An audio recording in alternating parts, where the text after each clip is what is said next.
vous êtes sur le point de découvrir pourquoi les événements qui se déroulent aujourd'hui aux États-Unis pourraient marquer le début de la prophétie la plus effrayante de Sœur Agnès Sasagawa. Comme l'avait prédit Sœur Sasagawa elle-même, vous serez stupéfait de constater que les détails précis de ces avertissements prennent déjà forme en Amérique, et l'air est lourd d'incertitude et de peur alors que nous sommes confrontés à ce qui nous attend. Il est presque incroyable de voir comment chaque aspect de sa prophétie devient lentement mais sûrement une réalité, laissant la nation non préparée et profondément inquiète quant à l'avenir. Agnès Katsuko Sasagawa, une catholique fervente du Japon, a attiré l'attention du monde dans les années 1970 avec ses déclarations extraordinaires selon lesquelles elle avait eu des visions divines dans la ville d'Akita. C'est laquelle a déclaré avoir reçu des messages de la Vierge Marie par l'intermédiaire d'une statue du couvent où elle résidait. Cette statue, une simple figure en bois, aurait versé sans une larme, un phénomène qui a été documenté et est devenu un point central d'émerveillement religieux. Les messages, qui ont commencé en 1975, étaient chargés de prophéties et d'avertissements sévères sur l'état de l'Église et du monde. Maintenant que nous tournons notre attention vers ces prophéties, il est important de se pencher sur les prédictions inquiétantes que Sœur Sasagawa a faites pour les années à venir. Beaucoup de ces prédictions ont déjà commencé à se concrétiser, laissant beaucoup de gens s'interroger sur la véritable nature de ce qui se déroule. Si vous avez foi en Dieu et en Jésus-Christ, n'oubliez pas de vous abonner pour rester informé de ce mystère en cours en cliquant sur le bouton sous la vidéo. Le cheminement de foi d'Agnès Sasagawa a commencé bien avant qu'elle ne devienne une figure mondiale d'importance spirituelle. Née le 28 mai 1931 au Japon, sa vie a été marquée par des défis précoces. Née prématurément et en proie à divers problèmes de santé, elle a traversé une enfance fragile, mais sa volonté était aussi inébranlable que son esprit. Son véritable test a eu lieu à l'âge de 19 ans, lorsqu'une appendicectomie ratée l'a laissée paralysée. Pendant 16 ans, elle a été handicapée, confinée dans un lit d'hôpital, subissant de nombreuses opérations et traitements médicaux, dont aucun ne semblait lui offrir d'espoir. Pourtant, au milieu de cette souffrance prolongée, une rencontre allait changer à jamais le cours de sa vie. C'est à la clinique Moko Niigata que Sœur Sasagawa a rencontré Mademoiselle W, une infirmière dont la foi inébranlable en Dieu et le dévouement à ses soins ont déclenché un nouveau chapitre dans la vie d'Agnès. Grâce à la gentillesse et à la compassion de Mademoiselle W, Agnès a non seulement été soignée physiquement, mais aussi initiée à la foi chrétienne, ce qui a déclenché un réveil spirituel dans son cœur. Avec un espoir renouvelé et un sens du but, Agnès a pris la décision de consacrer sa vie à Dieu. Bien que ses parents s'inquiétèrent au début de sa santé fragile, ils finirent par lui donner leur bénédiction et elle rejoignit la congrégation des Sœurs du Cœur Immaculé de Marie à Nagasaki, où son cheminement spirituel allait se poursuivre. En 1969, Agnès, devenue Sœur Sasagawa, franchit une autre étape importante en rejoignant les Servantes de l'Eucharistie, une communauté qui lui permit de vivre une vie consacrée tout en restant. Elle était connectée au monde qui l'entourait. Cependant, son chemin fut loin d'être facile. Au début de 1973, elle fut frappée par une autre épreuve débilitante, une perte auditive progressive, que les médecins déclarèrent irréversible. Pourtant, fidèle à son esprit indomptable, Sœur Sasagawa n'abandonna pas. Elle s'adapta en apprenant à lire sur les lèvres et continua ses devoirs au couvent, refusant de laisser ce défi affaiblir sa détermination. En 1974, quelque chose de vraiment miraculeux se produisit qui allait changer à jamais la trajectoire de sa vie. Au cours d'un moment d'adoration eucharistique, un ange lui apparut, lui transmettant un message selon lequel son audition serait temporairement rétablie entre août et octobre de cette année-là. Dans un retournement de situation stupéfiant, l'audition de Sœur Sasagawa fut effectivement rétablie pendant 5 mois, une restauration miraculeuse qui défia les attentes médicales. En 1982, un autre moment puissant se produisit lors de la fête de l'Annonciation. L'ange revint, porteur d'un message selon lequel l'audition de Sœur Sasagawa serait entièrement rétablie grâce à l'intercession de la Vierge Marie. Une fois de plus, cette promesse divine fut tenue, renforçant encore davantage la croyance que sa vie était étroitement liée au miraculeux. Les miracles associés à Sœur Sasagawa ne s'arrêtèrent pas avec sa guérison personnelle. En 1983, sa vie croisa celle de Mademoiselle Teresa Chin, une Coréenne dans un état végétatif dû à un cancer du cerveau en phase terminale.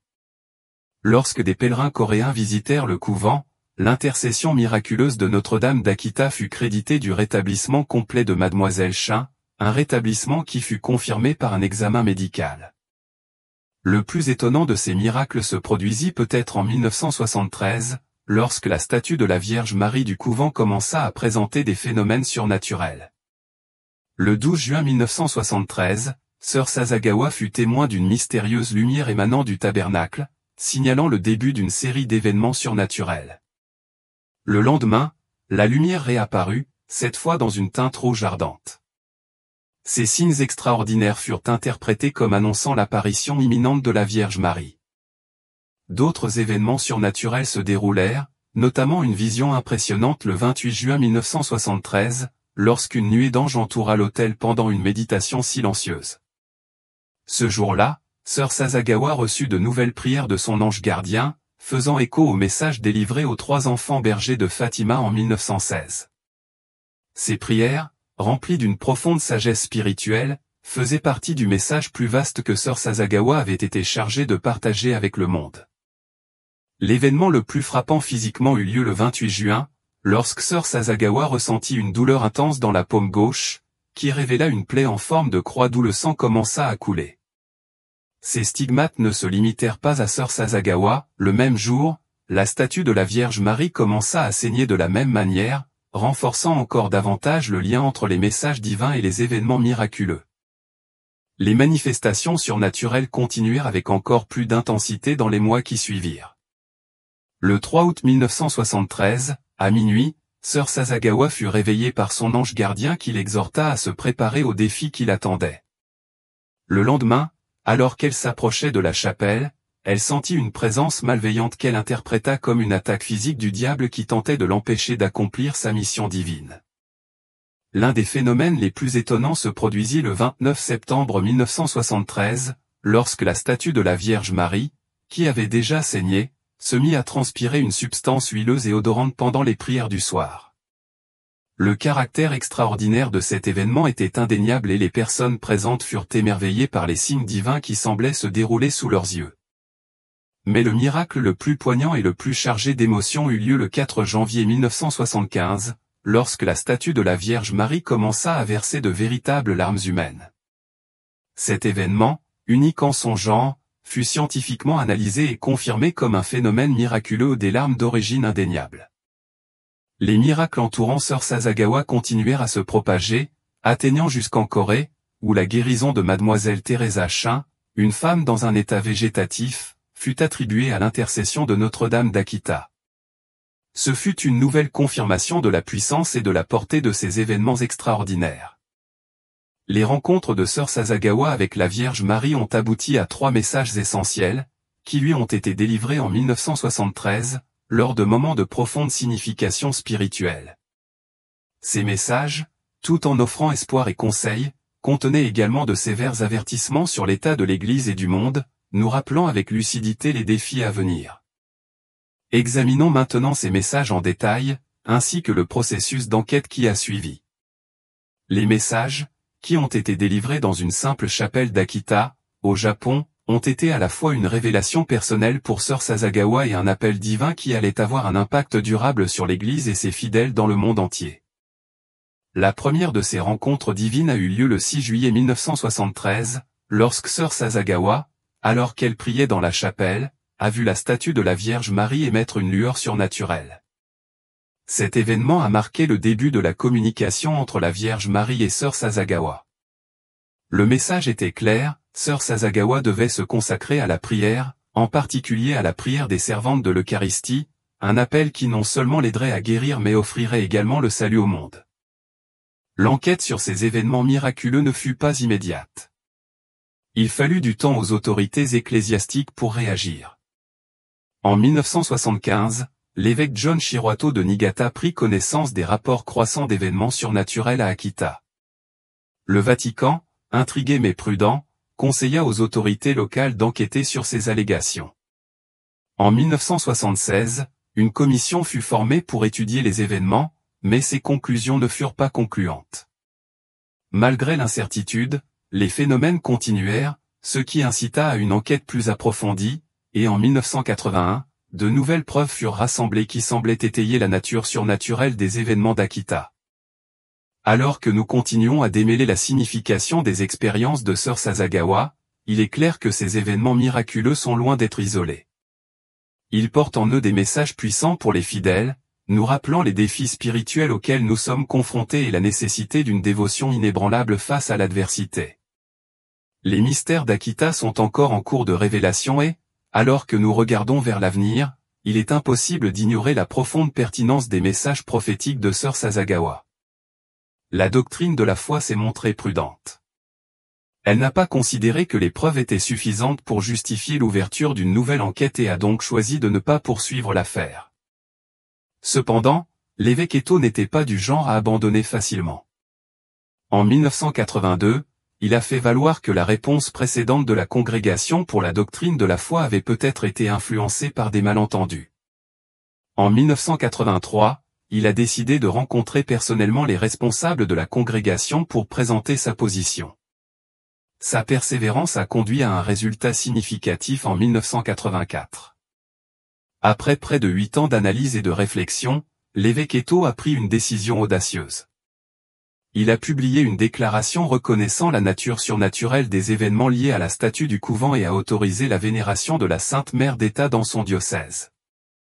Il a souligné que cette révélation était de nature privée et n'avait donc pas le même poids que les révélations publiques considérées comme essentielles pour le salut. Cette reconnaissance a été faite avec prudence. L'évêque Eto a clairement indiqué que sa déclaration était provisoire, en attendant un jugement définitif du Saint-Siège. La manière prudente avec laquelle il a présenté sa déclaration reflétait à la fois son respect pour la hiérarchie de l'Église et son engagement envers la vérité des événements. En juin 1988, l'histoire prend une nouvelle tournure.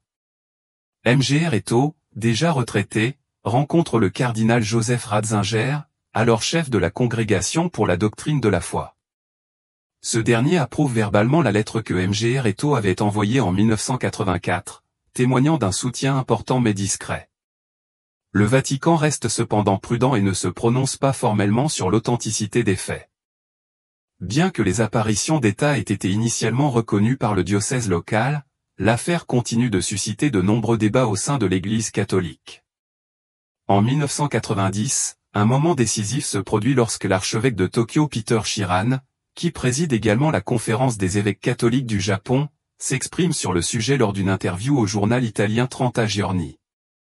L'archevêque Shiran exprime son scepticisme quant aux événements d'État, suggérant qu'ils ne devraient pas être pris au sérieux. Cette déclaration a clairement montré un changement de position de l'Église au Japon, indiquant un scepticisme et des doutes croissants parmi certains de ses principaux dirigeants. La position de l'archevêque Shiran a souligné la complexité de la gestion des phénomènes considérés comme surnaturels au sein de l'Église catholique.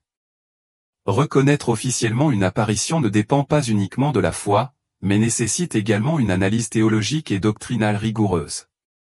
Les opinions divergentes parmi les dirigeants de l'Église ont montré que de tels événements peuvent être considérés de diverses manières, en fonction des perspectives théologiques et des preuves disponibles. Le scepticisme de l'archevêque a favorisé une discussion plus approfondie sur la manière d'évaluer et d'accepter ces phénomènes au sein de la communauté catholique. Cette diversité de points de vue sur les apparitions d'État souligne les défis auxquels l'Église est confrontée pour essayer de maintenir un équilibre entre la foi et l'analyse critique. Alors que certains membres ont vu les apparitions comme de véritables messages qui devaient être reconnus, d'autres, comme l'archevêque Shiran, ont préféré une approche plus prudente, appelant à une enquête détaillée et approfondie. Ce scénario illustre la dynamique interne de l'Église dans le traitement des questions spirituelles et mystiques, où règne une tension constante entre la foi et la raison. Au fil des ans, l'Église catholique a tenu de nombreuses discussions théologiques et mené diverses enquêtes sur les événements d'État. Malgré tous les efforts, le Vatican n'est jamais parvenu à une conclusion définitive, laissant l'affaire sans solution. L'absence de verdict officiel laisse les événements d'État dans une position incertaine au sein de la doctrine catholique, ne confirmant ni ne niant pleinement l'authenticité des apparitions. D'autre part, l'évêque John Shirato, qui était en charge du diocèse au moment des événements, a fait une déclaration importante. Il a formellement approuvé l'apparition, ce qui est significatif dans la structure de l'Église. L'approbation d'un évêque diocésain est une étape importante, car elle indique que les événements sont acceptables pour la foi au niveau local, même si cela n'implique pas l'acceptation par l'ensemble de l'Église catholique. Il est important de souligner que l'approbation donnée par l'évêqueto n'a jamais été révoquée par ses successeurs ni par le Saint-Siège, et reste en vigueur jusqu'à ce jour. Selon le droit canon, qui est l'ensemble des lois régissant l'Église catholique, cette approbation officialise les apparitions d'Akita dans le diocèse de Niigata. Par conséquent, les fidèles de cette région bénéficient du soutien ecclésiastique pour intégrer les messages d'Akita dans leurs pratiques religieuses. Le premier message reçu de la Vierge Marie soulignait la nécessité de prier le rosaire et d'accomplir des actes de réparation, considérés comme des moyens spirituels pour réduire les péchés du monde. Dans le deuxième message, délivré le 3 août, le ton est devenu plus urgent. La Vierge a exprimé sa tristesse face au péché de l'humanité, affirmant qu'il apportait une grande douleur à Dieu. Elle a appelé les gens à consoler le Christ et à apaiser la colère du Père céleste.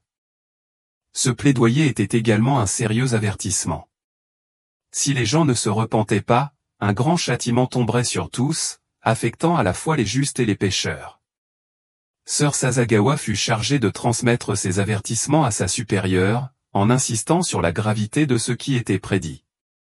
Le message comprenait également une mise en garde contre l'influence du diable au sein de l'Église, prédisant des conflits internes et une crise de la foi qui pourrait ébranler ses fondements.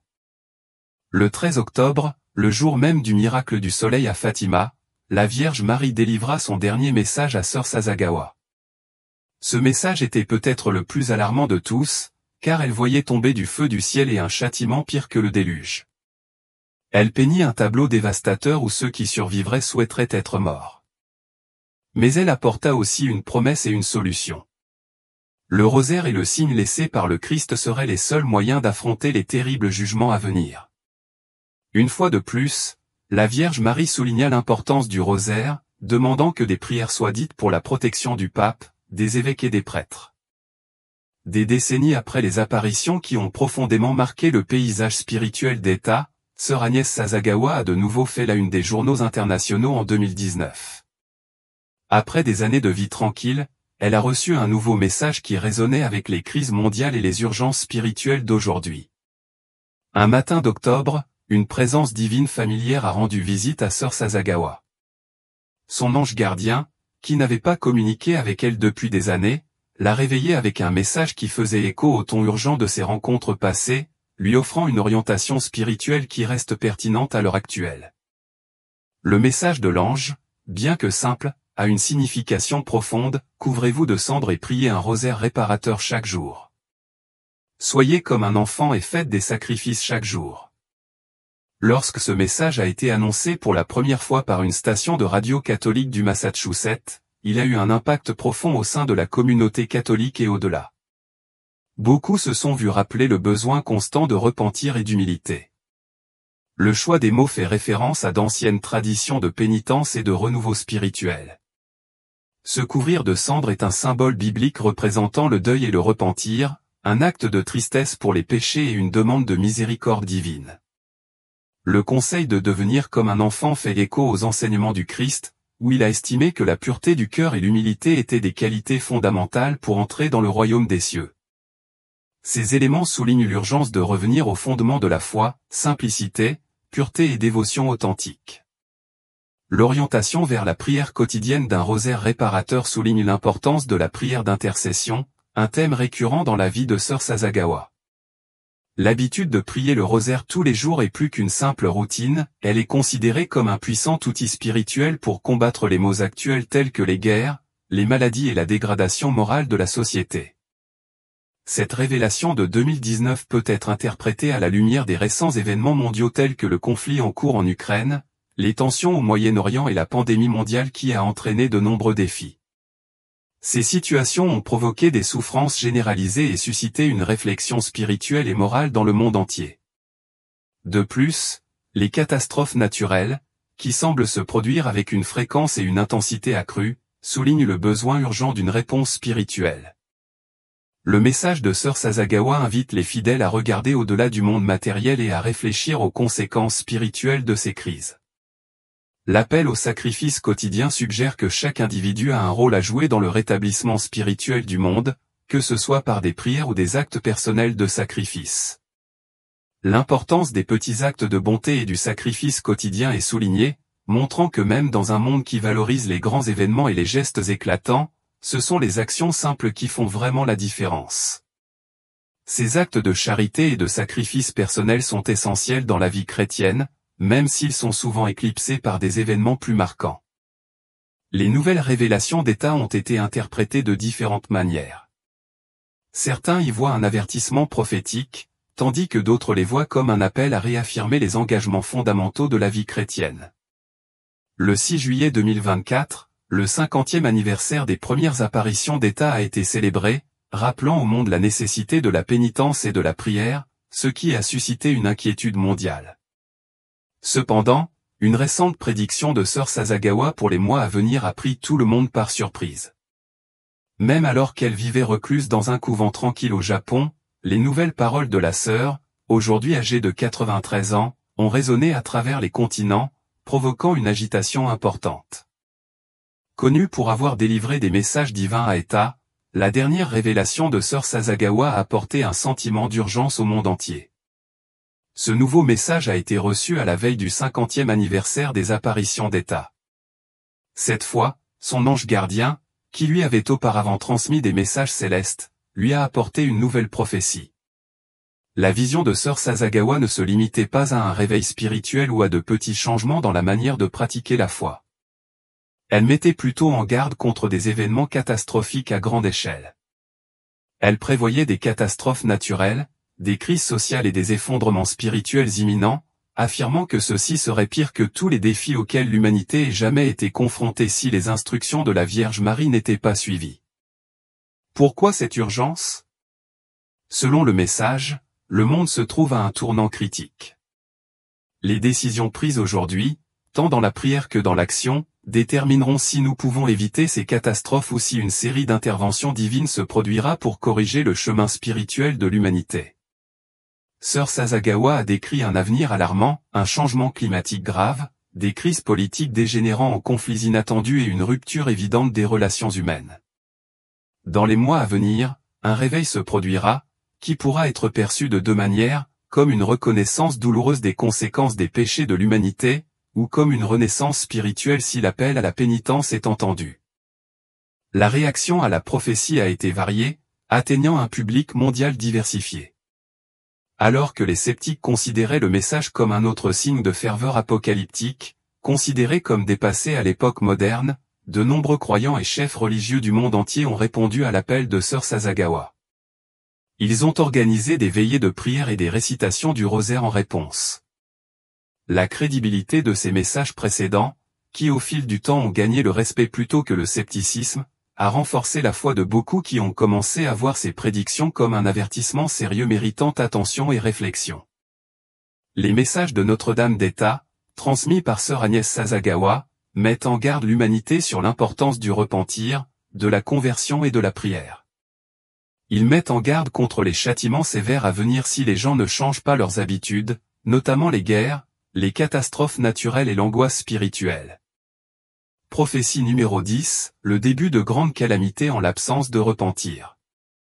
La Vierge Marie a solennellement averti que l'échec de l'humanité à se repentir de ses péchés provoquerait une vague d'événements catastrophiques en guise de châtiment divin. Selon elle, le remède à ces catastrophes imminentes réside dans la prière, la pénitence et un retour à la foi. Elle a souligné que par une dévotion spirituelle sincère, l'humanité pourrait éviter de tels châtiments divins. Ces dernières années, nous avons assisté à une escalade alarmante des catastrophes naturelles aux États-Unis. De vastes incendies de forêt ont ravagé les forêts et les paysages de Californie et d'autres États, forçant des communautés entières à fuir. La furie des ouragans, comme Katrina et Harvey, a dévasté des villes, laissant derrière elles des ravages inimaginables. Parallèlement, le pays a connu une série inquiétante d'inondations et de sécheresses sévères, qui ont toutes fait des ravages sur l'agriculture et l'environnement. Beaucoup interprètent ces événements comme des signes que la nation a négligé à la fois sa boussole morale et sa relation avec le monde naturel, ce qui a donné lieu à ce cycle douloureux de destruction.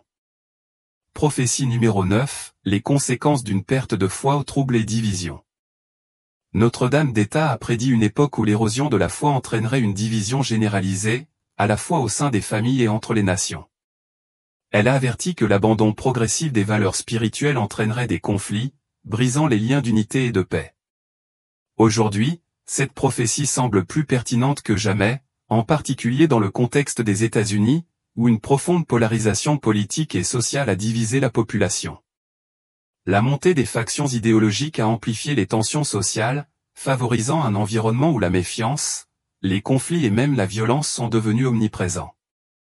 Des mouvements tels que Black Lives Matter, des manifestations politiques et les profondes divisions observées dans les interactions quotidiennes au sein des familles reflètent la désintégration de la cohésion sociale et spirituelle. Alors que la foi continue de s'affaiblir dans le cœur de beaucoup, le tissu social s'affaiblit et la quête d'unité devient de plus en plus difficile à atteindre. Prophétie numéro 8, les scandales et le déclin du clergé. La Vierge Marie a également prédit que le clergé serait confronté à une décadence morale et serait impliqué dans des scandales qui ébranleraient la foi des croyants jusqu'à leur noyau. Elle a averti que ces événements entraîneraient une profonde perte de confiance dans l'Église. Aux États-Unis, l'Église catholique a été secouée par des décennies de scandales d'abus sexuels, qui ont gravement miné la crédibilité de ses dirigeants. De nombreux fidèles, autrefois inébranlables dans leur confiance, se retrouvent aujourd'hui désillusionnés et éloignés de la pratique religieuse. Cette crise a non seulement porté atteinte à la réputation de l'Église, mais a également créé un vide spirituel, poussant de nombreuses personnes à remettre en question l'autorité morale des institutions religieuses. Alors que l'Église est aux prises avec ces scandales, ses efforts pour rétablir la confiance et la crédibilité sont confrontés à d'immenses défis, car les fidèles exigent des comptes et des réformes. Prophétie numéro 7, la persécution des chrétiens dans une époque hostile. Notre-Dame d'État a prévu une époque où les chrétiens seraient persécutés, leur foi étant mise à l'épreuve dans un environnement de plus en plus hostile. Bien que les États-Unis n'aient pas encore été témoins de persécutions violentes et directes contre les chrétiens, de nombreux croyants ont le sentiment que leurs valeurs religieuses sont marginalisées. À une époque où la laïcité est en hausse, ceux qui défendent les vues chrétiennes traditionnelles sur des questions telles que l'avortement, le mariage homosexuel et d'autres normes sociétales se retrouvent souvent ostracisés ou critiqués publiquement. La pression pour que les religieux soient réprimés augmente. Les croyances chrétiennes doivent se conformer à un paysage social en rapide évolution, et de nombreux chrétiens se sentent aliénés dans une société qui semble considérer leurs croyances comme désuètes, voire offensantes. Le débat sur la liberté religieuse s'intensifie, avec le sentiment clair que les valeurs chrétiennes sont de plus en plus en contradiction avec le récit culturel dominant. Prophétie numéro 6, la montée de la corruption morale et du déclin de la société. Dans un autre avertissement prophétique, la Vierge Marie a parlé d'une époque où les comportements moralement corrompus non seulement se généraliseraient, mais seraient acceptés et même célébrés dans la société. Cette dégradation morale, a-t-elle prédit, conduirait à l'effondrement des valeurs traditionnelles et au déclin spirituel des nations. Aux États-Unis, cette prophétie semble se dérouler sous nos yeux. Le changement culturel vers la normalisation de comportements autrefois jugés immoraux est évident dans tous les aspects de la vie. L'industrie du divertissement, par le biais du cinéma, de la télévision et des médias sociaux, promeut régulièrement la violence, le contenu sexuel explicite et d'autres comportements que beaucoup considèrent comme portant atteinte au tissu moral de la société. De plus, la légalisation des drogues récréatives, l'érosion des structures familiales et le déclin général des valeurs traditionnelles ont amené de nombreuses personnes à se demander si la société ne se dirigeait pas vers une dangereuse voie de décadence morale, comme l'avait prédit Notre-Dame d'État. Prophétie numéro 5, les catastrophes naturelles comme signe de la colère divine. Selon Notre-Dame d'État, les catastrophes naturelles, comme les tremblements de terre, les inondations et les incendies, seraient des signes inquiétants de la punition divine pour l'incapacité de l'humanité à se tourner vers Dieu. Aux États-Unis, la fréquence et la gravité de ces catastrophes naturelles ont atteint des niveaux sans précédent ces dernières années. Des feux de forêt qui ravagent les États de l'Ouest aux ouragans de plus en plus destructeurs et à la menace croissante des tremblements de terre, le pays connaît une recrudescence de calamités que beaucoup croient liées à une crise morale et spirituelle. Ces catastrophes, bien que naturelles dans leur survenue, sont considérés par beaucoup comme le symbole de problèmes plus profonds auxquels la société est confrontée, un manque de respect à la fois du monde naturel et de l'ordre divin. Alors que ces événements deviennent plus fréquents et plus intenses, beaucoup se demandent s'ils ne reflètent pas le mépris collectif de l'humanité pour les principes moraux qui ont autrefois guidé la civilisation. Prophétie numéro 4, l'imminence d'une guerre mondiale. Notre-Dame d'État a également averti que le manque de repentir conduirait finalement à des guerres catastrophiques, engloutissant des nations et causant des souffrances indicibles. Bien que les États-Unis ne soient pas encore engagés dans une guerre mondiale, les tensions croissantes entre les puissances mondiales sont indéniables. Les conflits avec des nations telles que la Chine, la Russie et l'Iran deviennent plus complexes et plus dangereux, avec des postures politiques et militaires laissant entrevoir la possibilité d'un conflit plus vaste et plus dévastateur. Les dépenses militaires augmentent et les différends commerciaux s'intensifient, tandis que les efforts diplomatiques pour résoudre ces problèmes deviennent de plus en plus tendus. La volatilité croissante des relations internationales suggère que la prophétie d'une guerre mondiale imminente pourrait être plus proche de la réalité que beaucoup ne le pensent. Alors que les puissances mondiales se dirigent vers la confrontation, le monde se trouve au bord d'une nouvelle ère de guerre, qui pourrait avoir des conséquences dévastatrices pour toute l'humanité. Prophétie numéro 3, la destruction de la nature à cause de la cupidité humaine. Notre-Dame d'État a prédit une époque où l'exploitation incessante de la nature par l'humanité conduirait à sa destruction, poussée par la cupidité et le mépris de l'environnement. Cette prophétie est devenue douloureusement claire aux États-Unis, où la dégradation du monde naturel est évidente sous de nombreuses formes. La déforestation se poursuit à un rythme alarmant, les rivières et les lacs sont pollués et la surconsommation des ressources naturelles a atteint des niveaux insoutenables. La poursuite incessante du profit au détriment de l'environnement a conduit à l'épuisement d'écosystèmes vitaux, menaçant non seulement la biodiversité de la planète, mais aussi l'avenir de la civilisation humaine elle-même. Le fait de ne pas reconnaître le caractère sacré de la nature et l'interdépendance de toute vie est considéré par beaucoup comme le reflet de la crise spirituelle plus profonde qui s'est emparée du monde.